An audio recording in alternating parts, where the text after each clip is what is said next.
Hello everyone, Zoro here. You ought to know the drill by now.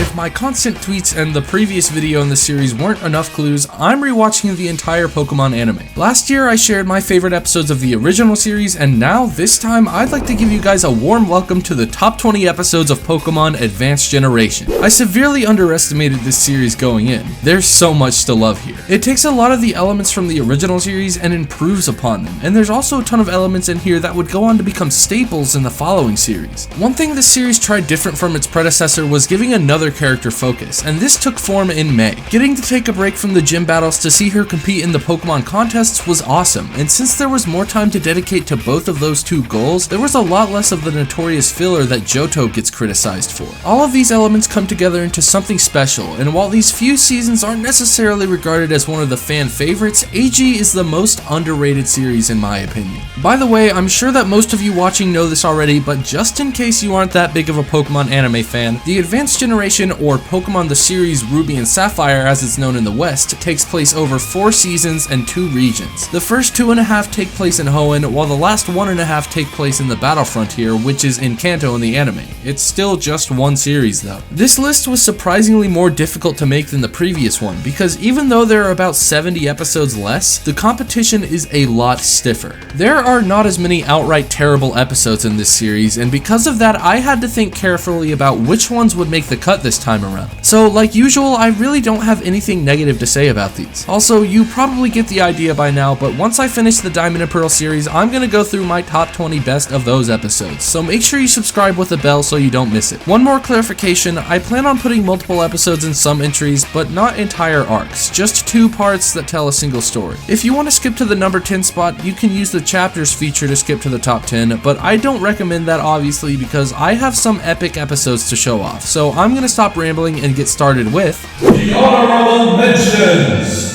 The first one being Sky High Gym Battle. To be honest, this is an amazing gym battle. I really loved Ash's use of the battlefield as well as Winona's when she grounded Pelipper in order to negate Pikachu's electric attacks. Also, Swellow vs Shiny Swellow was badass. The Hoenn Grand Festival was amazing. It was nice to see May's rivals return, and she had a really nice showing. It also served as a nice growing experience for her that she carried into the next contest circuit in Kanto. You Can Never Tailo is a nice little episode. I was happy to see Brock make an epic return, and Ash catching Tailo was really fun to watch. This just goes to show how much personality they can give Pokemon in the anime. Claydol Big and Tall. I think I laughed more in this episode than any other AG episode. It was so over the top, like with Wobbuffet dressing up as a girl to lure the giant Claydol. This is an obscure episode, but it's so funny I had to give it an honorable mention. Numero Uno Articuno and the Symbol Life. There's something so comical to me about Ash just calling Charizard back with no hint to the gang or the audience, and the battle between Ash and Noland really went to show us what the Battle Frontier was all about. These episodes and the following mention were so close to making the list. And lastly, we have Do I Hear a Ralts. This genuinely is one of my favorite episodes of the Advanced Generation, because I actually like Max a little more than your average fan. He has his faults and I recognize that, but one thing we can all agree on is, why didn't Max get a Pokemon of his own? Sure, use the you have to be 10 excuse, but in the same series we see people that look the same age or younger than Max, and they have Pokemon of their own, so that really doesn't fly. I wanted to rank this on the list, but the fact that in the end Max doesn't actually get the Ralts was extremely disappointing. Aside from that glaring problem though, this gave us a small slice of what a world where Max has Pokemon would be like, and for that I honestly commend it. And now, let's get on with the top 20. Number 20. Who's Flying Now? I liked a lot about this episode, which is surprising because this was the precursor to a big gym battle, so usually episodes like this can be overshadowed by the gym battle, but surprisingly this felt different. We actually got a little bit of James' backstory from when he was a kid and he passed by a carnival. During that time he saw a Chimecho, and since that day he's always wanted one. In the present day though, he actually gets one of his own in this episode. Also, Ash and the gang make it to the 4-Tree Gym, but unfortunately Winona's at the carnival within the city, so they go searching for her and they decide to participate in the festivities. This gave us some nice slice of life elements which are some of the most underrated parts of the entire anime series, and I really enjoyed things like May and Max getting to ride on Winona's Skarmory, or Pikachu and Skitty getting to go on a haunted carnival ride. None of this really has anything to do with the overall story of the anime, but it just shows us our characters having some fun, and in a series all about traveling and doing big gym battles or contests, this laid back part of the episode was really nice. Number 19. Pros and Con Artists. Now, at first, I didn't care for this episode that much, but as it went on, I started to like it a lot. This one is a great Mei development episode, and it's filled with it. We start with the gang arriving in Fall Arbor Town, and Mei's getting excited for her second contest. Unfortunately, when she gets to the venue, her confidence dips quite a bit because she realizes there's still a lot for her to learn, and over the course of the episode, she actually learns more about what being a coordinator takes. Drew makes his return after seeing Mei stumble on herself during practice, and later on, Ash and Drew actually run into each other. Drew challenges Ash to a battle, and surprisingly, Ash loses. This shows that to be a coordinator, you still have to be a competent battler. Drew then goes on to explain how being a coordinator means you have to be on the same wavelength as your Pokemon, and later at night, we see Mei take that to heart. The next morning, she almost falls for Team Rocket's Miracle Pokeblock scam, but then she realizes that's not how she wants to win, and it leads to my favorite part of the episode where she apologizes to Beautifly. The next shot, we see Mei feeling confident and determined for the contest, which leads perfectly into the next episode. Number 18. Just one of the geysers. The Advanced Generation era of the Pokemon anime has proved to have great gym battles by this point, and this was a great one as well. Following his original defeat to Brawly, Ash took a whopping 10-episode break to train with his Pokemon. During this time, we see them working on a certain technique, and their practice pays off really nicely in this fight. Instead of Brawly easily handling Ash like before, the scales were reversed. I think Ash had the upper hand the entire battle pretty much. He quite easily wore down Brawly's Machop with Trico, and then Corphish did the rest of the work. Once Hariyama came in though, that's where the battle got interesting. After getting a few good hits in, Corphish fainted, and it was up to Trico to finish out the battle. There was some really good strategy in this fight, such as Ash having his Pokemon use Pounce several times on Hariyama's leg to limit its mobility. It was also epic to see Trico get revenge on Brawly after Hariyama easily defeated it in the last matchup. Also, one thing that might be a little underrated in this battle is the absence of Pikachu. I get that we love to see Ash's Pikachu in action, but it was actually really cool to see Ash win a gym battle without it, because he used Pikachu in every gym battle in Johto and against Roxanne, so the others getting some time in the spotlight was well deserved. Number 17. The Princess and the Togepi Mirage. So this is one of the major two-parters in the Advanced Generation, and personally, I really liked it. First off, we get the reintroduction of Misty, and it was just a nice little treat to get to see her return. I know it wasn't too many episodes after she last appeared, but at the time, a lot of people didn't expect it, and even I kind of forgot about it during my rewatch, so it was a pleasant surprise. Not only that, but this was an interesting concept for an arc. Essentially, it takes place in this Mirage Kingdom, and we're put in the middle of Colonel Hansen's attempts to take over as king by stealing Misty's Togepi, which you need to assume the throne, because this kingdom worships Togepi for some reason. There's even a separate mirror world to the Mirage Kingdom called the Togepi Paradise, but since Hansen has such a tight grip on the kingdom at this point, it's become ruined. So eventually Togepi evolves, and along with Misty, they help save the day. I was actually really surprised, just like Ash and everyone else, that Misty had Gyarados. I knew she had it in Sun and Moon, but I thought she caught it after this, so it was a nice surprise to see Gyarados kicking ass in this episode. At the very end, Togetic decided to stay to protect both the Mirage Kingdom and the Togepi Paradise, and it made for an extremely sad goodbye. Misty and Togepi are such an iconic duo in the Pokemon anime, and it was really sad to see it leave, but it was for a meaningful cause. It's kinda crazy seeing Misty without Togepi though. Number 16. That's just Swellow. So even though the title sort of spoils the biggest part of the episode, episodes like these where they introduce a random filler town and a filler event are pretty boring, but this one was way better than usual. So basically the gist of this episode is that the gang meets up with this trainer named Shane in the small town of Crossgate. They learn about this thing called the Pokeringer contest, and this event was actually really fun to watch, and it's a big part of why I like this episode. Not only did Ash participate, Mei and Shane did as well, but the surprising aspect of this event was that James actually has a history in the Pokeringer world, but he gave up that life to join Team Rocket. So instead of just being in the background until the end of the episode, James actually gets to be a part of the event. This added a new element that we really never see from James in the anime, because while Jesse always has time to shine in contests or performances later on, James never gets that opportunity, so seeing him get the chance to participate in an event was awesome, and that's why I love this episode so much. Ash's Tail finally evolved as well, but I honestly didn't care about it as much as the James stuff in this one because I didn't expect it at all going in. So yeah, James getting some time to shine was really nice to see, just because even though he ended up losing, we got to see something he was really passionate about. Number 15, the winner by a nose pass.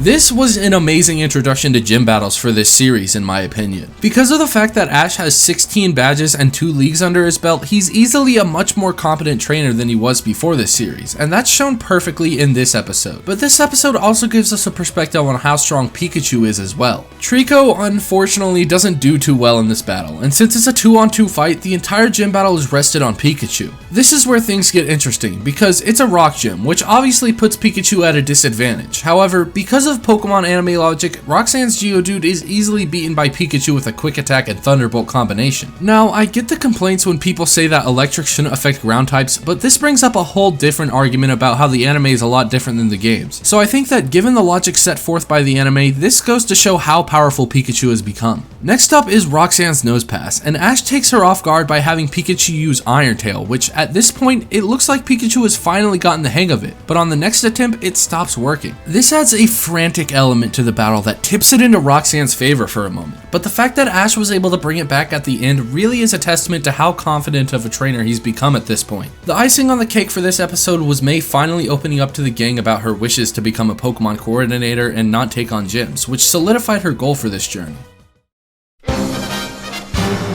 Number 14, Come What May. I alluded to this in the number 19 entry, but it was a great episode even considering the fact that it was a continuation of the previous setup episode for the Fall Arbor contest. But I like it for completely different reasons, so it gets its own entry. This episode gets us right into the action with the preliminary rounds of the contest. We get to see performances from May, Drew, a sort of rival for this contest who was introduced in the previous episode, Grace, and Jessie, or should I say Jessica, who made her contest debut. One thing this series improved from the last was giving Jessie more of a purpose instead of just being the bad guy. I really wish James and Meowth got a goal like that. So those 4 make it to the contest battle round. Jessie versus May, Grace versus Drew, and May pretty easily beats Jessie, even given the fact that Jessie was cheating the entire time. But the surprise of this round was the fact that Drew actually lost. This put it into perspective that the guy who easily destroyed May in the last contest isn't invincible, and it also added a bit of nerves for not only May but the viewer as well. Because if Grace was able to easily beat Drew, how was May supposed to overcome that? Surprisingly though, after a missed high jump kick and some nice strategy from May, she was able to pull off the upset. I know there were 2 or 3 contest episodes prior to this one, but this was the first time I actually felt invested in the contest from the beginning to end, and that's why I ultimately gave it its own slot and put it on the list. Number 13, A Poached Ego.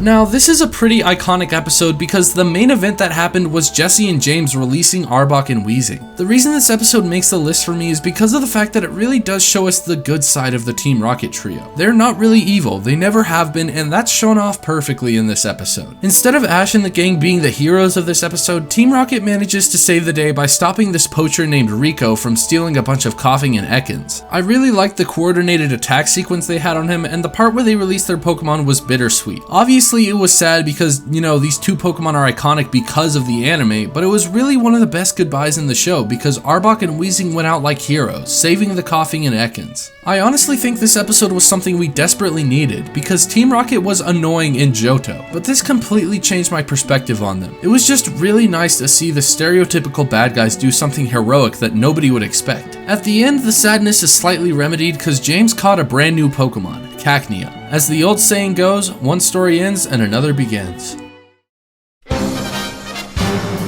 Number 12, Kaboom with a View. This is probably the most fun and most unique Frontier battle episode. So basically, the setup here is that Spencer wanted to have the battle outside, but the twist is that the battle takes place throughout the entire island, not just one battlefield. Scott sets up his prototype Rotom drone so that the rest of the gang can spectate, and then the battle gets underway. I loved every second of it. It starts on a peak, but quickly shifts to the nearby forest. Ash's Sceptile makes its Frontier battling debut since evolving, doing some good work on Shiftry before getting switched out. But during that matchup, they show off a nice subtle callback to Sceptile strengthening its pound attack as a Trico way back in episode 8. The next matchup is Venusaur versus Heracross?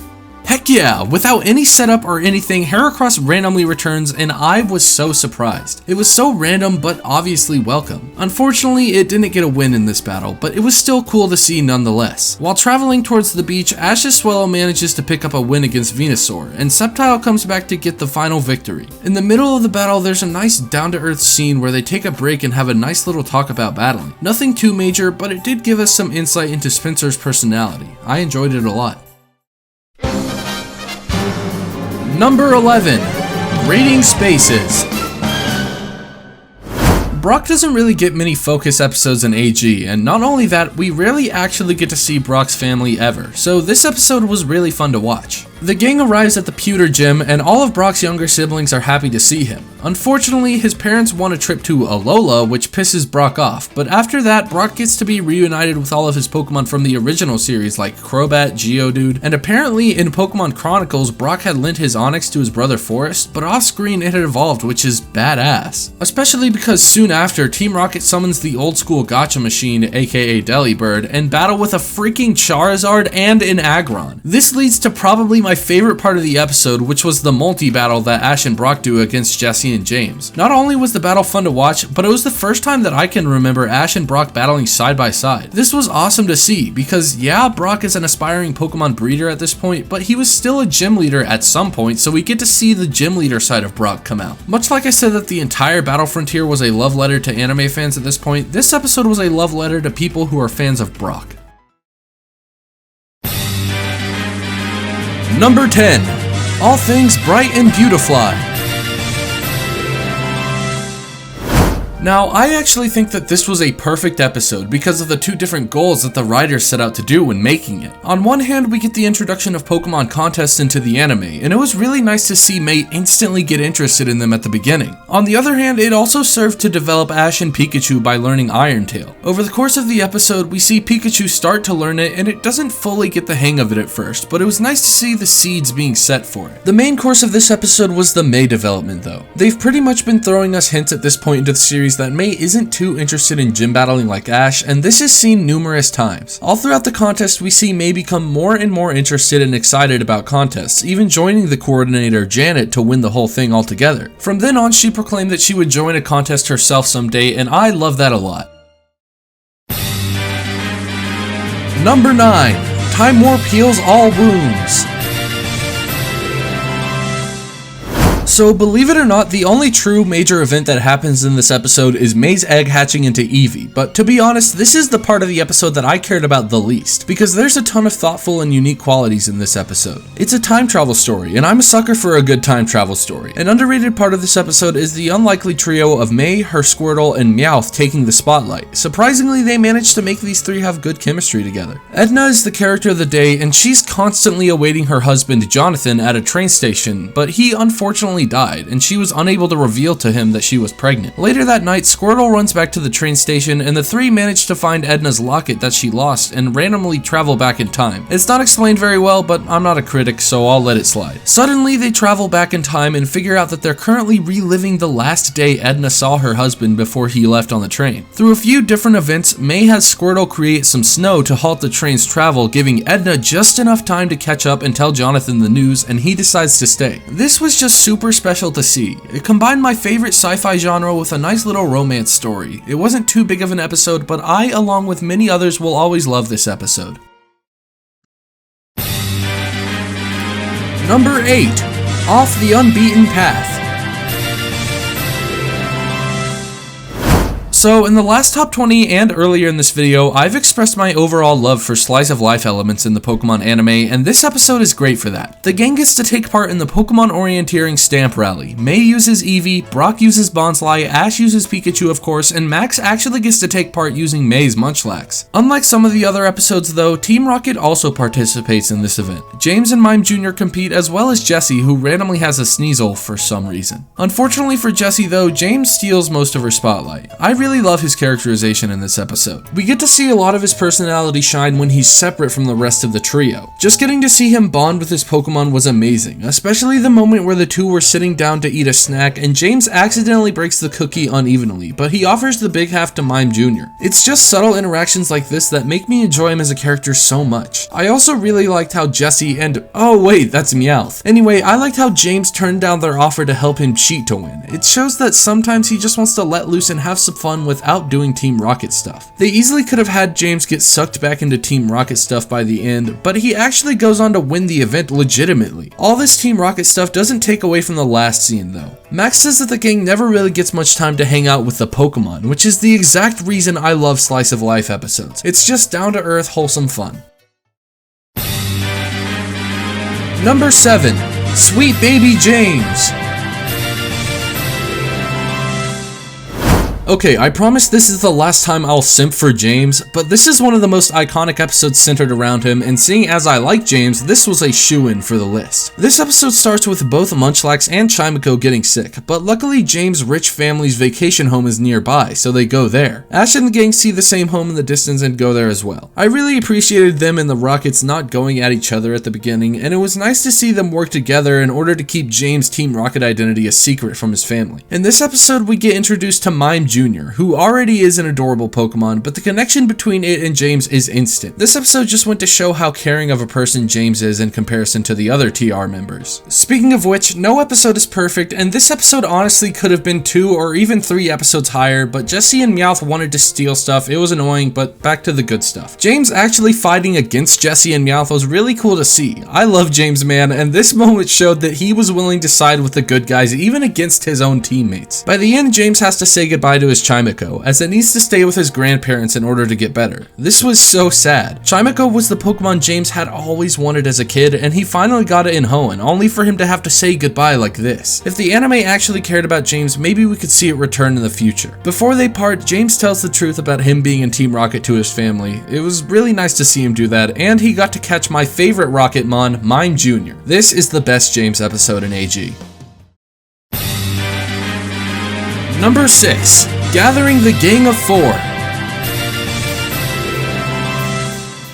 I honestly don't know what to say about this episode and the following one. See, there's a lot of nostalgia in these, but in my opinion, it doesn't really feel like a fan service cash grab or anything like that. This advances the story perfectly. Picture this: Ash is on the cusp of beating the Battle Frontier, one of the biggest achievements for any trainer. I really like the idea of Ash gathering the Gang of 4, the originals, his first 4 Pokemon that he still has. It's a nice taking it back to your roots story. Seeing Squirtle and Bulbasaur reunite was amazing, because it's been since the Silver Conference that they've seen each other, and guess who? Charizard comes back again. So freaking hype. So Ash and his original Pokemon head to the mountains for an intense training session, and after some hard work creating a shelter, they sit back and Ash talks with Pikachu, Bulbasaur, Squirtle, and Charizard about when they met and how much they've all changed over the years. I cried a little bit over this scene. Now, after seeing Ash destroy Team Rocket, Brandon actually recognizes Ash's improvements and his power with the gang, and instead of Ash doing it, Brandon ends up issuing the challenge. I feel like that's a thoughtful little detail that could be missed, but I caught it and that made this episode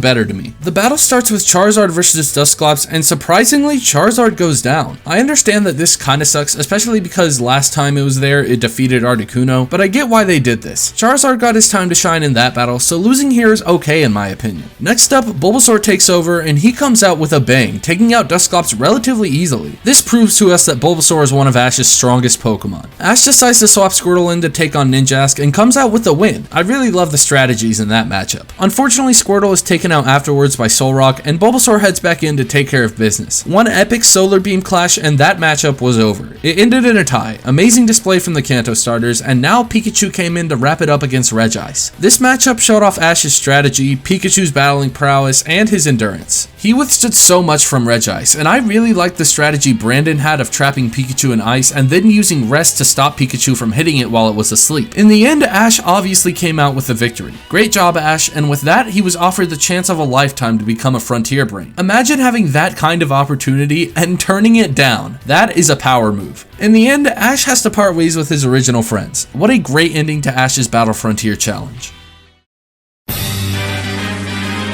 Number 5. Talking a good game.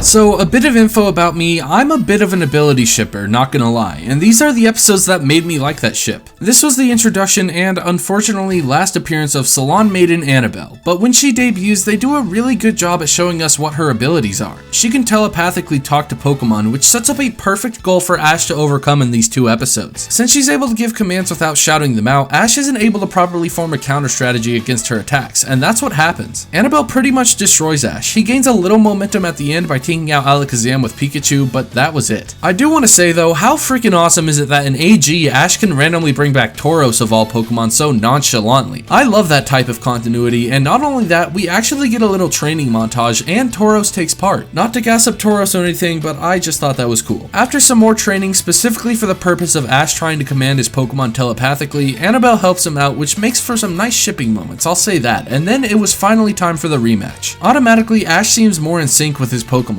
I mean, Corphish literally defeats an Alakazam. That is awesome. Never tell me unevolved equals less powerful. Speaking of Corphish though, nice strategy, Ash. That was great! Corphish, return! Now, Corphish, come out and do Bumblebee!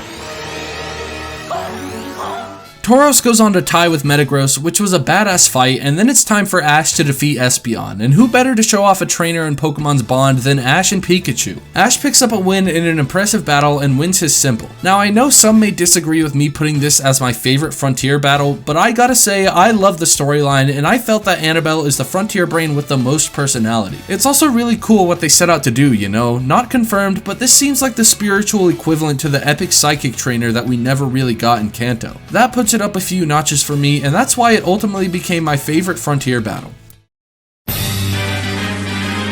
Number 4. The Unbeatable Lightness of Seeing.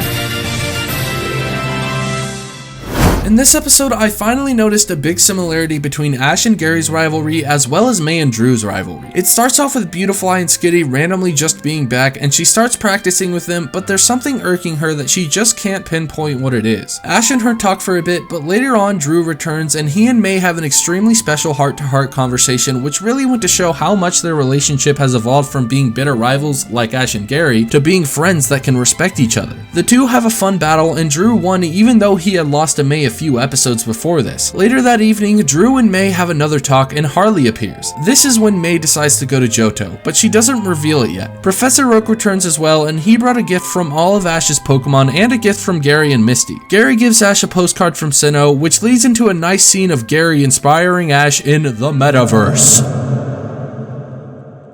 Misty gives Ash the iconic Misty lore, which will come into play in the next series. That being said, the gift from the Pokemon was really special, and I know I've used this phrase a lot in this video, but this is a love letter to fans. Ash sits down and points out everyone's footprints, and if I'm being completely honest, I sort of teared up a bit. These are things we don't get to see in the newer series, so it's just surreal to see how much Ash cares for his Pokemon and how much his Pokemon care for him. This episode was already going to be on the list based on the other stuff I talked about, but this scene right here knocked it out of the ballpark for me.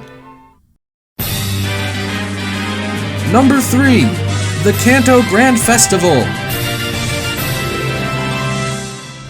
This Grand Festival, man, oh my god, it's like the Hole-in-One but way better. So where do I start? First off, we have the introduction of Soledad, who, unlike other introduced to defeat the main characters, actually serves a better purpose. This is some really nice development of Drew through her conversations with the gang, and hearing about him from someone he's friends with really brought him back down to earth. There's a scene later on where Soledad and May have a heart-to-heart while Ash and Drew do the same. This only served to bring Drew in closer, and to be honest, this Grand Festival alone made me appreciate Drew even more than I did previously. Ash says something about his personal values when it comes to settling differences with rivals, and it really seemed like it was a light setup for his rivalry with Paul in Diamond and Pearl. Next up is the May-Harley rematch battle. May dominates in the beginning, Harley mounts a comeback, but with some quick thinking, May manages to turn it around for the win. Now, one thing I never see mentioned about this scene is after May wins, Aipom is so freaking excited and hyped about the contest. Seems like early foreshadowing for what will happen in the next series to me. And finally, the main event, Drew vs. May. Alright, to be honest, this is probably the most hype battle in all of AG. You combine everything I loved about Drew's arc, everything May has learned from Drew, Ash, Brock, and everybody else along the way into one climactic battle. May really shows off what she's learned, and not only that, but she takes some things she's learned from some of Ash's previous battles and incorporates them here. After May beats Drew, unfortunately she loses to Soledad, but I really thought it was special during the scene where she broke down after her loss. Seeing May come so far in her development was amazing. She went from only joining Ash to travel the world to considering these people her family, so much so that she's comfortable enough to show her true emotions around them. May and Drew are such underrated characters, and this Grand Festival made me love them so much. Number 2. Home is where the start is. I'm a sucker for goodbye episodes, okay? And I feel like this episode and the one before it manages to do great things, and that's perfectly encompassed the essence of Advanced Generation. If this series was defined by one thing, it was the introduction of contests into the world of the Pokemon anime, and lo and behold, May competes in a contest. But not only that, Ash also takes part, which marked his debut in the activity. Now, the difference between this contest and others is that it actually was an unofficial one, so the stakes were low, and in my opinion, that showed in everyone's performances. They were able to let loose and have a bit of fun without having to worry about getting to the Grand Festival or winning another ribbon. I loved that. Ash's performance was actually really fun to watch, same with May's, and one underrated thing is that they show how Ash is a rookie at contests and a veteran at battling. Nice details. Also, while I wish it happened earlier in the series, I think Combusken evolving was really cool and it was symbolic of May going on her own journey. In the finals, we have May and Blaziken versus Ash and Sceptile, a perfect send-off to these two Pokemon and trainers. It ends in a tie and they split the ribbon to symbolize their friendship. The goodbye was really sad, and as annoying as he can be at times, I really appreciated Ash and Max's bond being shown off here. I hope they get that promised battle someday. May sets off to find her own style, Ash and Brock temporarily part ways, and Ash heads back to Pallet Town only to meet up with Gary. Ash and Pikachu battle Gary and his new Electivire, Ash gets destroyed, and it shows that no matter the achievement he made, there's still room for improvement, and that's what inspires him to go to Sinnoh. Aipom sneaks off to Sinnoh as well, and overall, this was just an amazing ending to an amazing series. But there's just one more episode that I like better. Number 1. The Right Place and the Right Mind. So, did anybody expect this one? That's right, this is my favorite episode, and I'm not even joking. I tend to have an attachment to the more laid-back episodes, and this is definitely one of them, but the really amazing part is that everyone is here. Even Brock returns in the last second of the episode. It's awesome. This is the kind of stuff I'm talking about when I say love letter to Pokemon anime fans. It's somehow subtle continuity even though it's also direct continuity. Nothing extremely major story-wise happens here, it's just a fun reunion between the characters that made the early years of the Pokemon anime amazing. So we start the episode, May returns, then we go to Oak's lab where Max has met up with the one, the only, Tracy Sketchit. Bring back Tracy Sketchit, by the way. Now, say what you will about Tracy and especially Max, but I think this is an underrated part of the episode. Their interactions are really cool, and I can't help but wonder what a whole series containing their dynamic would have brought to the table. Anyway, after the gang has a meeting to discuss what's next after the Hoenn League, one of, if not my favorite scenes in the entire series takes place. Ash gets to reunite with all the Pokemon he has at Oak's lab, and since Ash has caught some new Pokemon from Hoenn, the original series gang gets to meet the Advanced Generation gang. It's such a unique scene, and unfortunately we really haven't gotten to see Ash's newly obtained Pokemon from future regions meet his old Pokemon since this day. So this is something I'll always love. Next up, Team Rocket is bad, but this is another one of the select times I don't mind their appearance. Not that they themselves do anything good in particular, but since Ash is already with all his Pokemon at this point, we get this cool shot where the entire gang is standing in front of a giant Team Rocket machine. I especially like the addition of Noctowl and Swellow in this shot. Another great moment is Delia showing her trust in Ash by stopping Birch from joining the battle. At the end, Misty temporarily rejoins the gang, Phanpy permanently rejoins the group and would go on to evolve later on in this series, and at the last second, Brock makes his surprise comeback. Fucking awesome. So, much like the original series, rewatching the Advanced Generation was really something else. Some of my earliest Pokemon memories are watching the Advanced Generation episodes and movies while kicking back and playing Pokemon Ruby, Sapphire, and Emerald with my friends, so this was also a condensed version of a solid portion of my childhood. You know, I'm kind of all in limbo now because watching AG and then writing this video especially made me realize how much I love AG as a whole. I'm not sure if it's my favorite series, but I still think that it's amazing. It pioneered some of the best concepts that were taken and in some ways ways improved upon in later series, and for that I commend it. This is probably the most overlooked and underrated series in the entire franchise. It's a hidden gem in my opinion. Whether it's the introduction of May, her rivalry with Drew and Harley, the epic gym battles, and even better frontier battles, the continuity, the contests, and even some of the filler, do yourself a huge favor, don't forget about AG.